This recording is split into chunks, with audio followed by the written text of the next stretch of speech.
ဒီနေ့ကတော့ဒီပိုးနီပိုးဟန်နဲ့ဒီစုပုတ်ချက်တဲ့နည်းကိုချက်ပြမှာဖြစ်ပါတယ်ပထမအောင်ဆုံးကျွန်တော်တို့ဒီဒဲအိုးထဲကိုစနေမုတ်ထည့်မှာပေါ့နော်ကျွန်တော်တို့ပိုးဒီမှာတော့အများအားစနေမုတ်ဗာချက်စနေမုတ်သုံးပါတယ်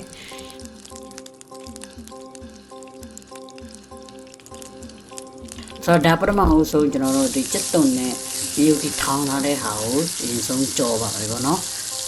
မင်းများကြိုက်တဲ့သူကမင်းများထည့်လို့ရတယ်နည်းနည်းကြိုက်တဲ့သူကနည်းနည်းထည့်လို့ရတယ်ကျွန်တော်တို့ဒီလောက်ထည့်ပါတယ်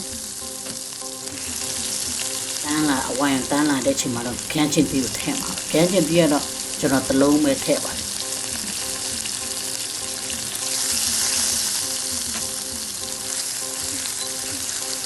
ဆိုတော့မီအေးလေးနဲ့ပဲကျွန်တော်တို့ကဒီတိုင်းပဲမွေနေပြရမှာပေါ့နော်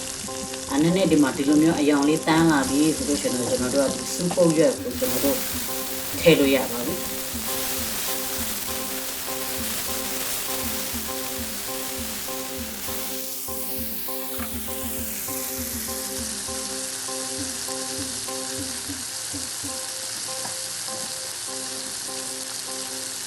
ကျွန်တော်တို့ထဲစားတွေထည့်တယ်ချုံမုံနည်းနည်းလေးထည့်တယ်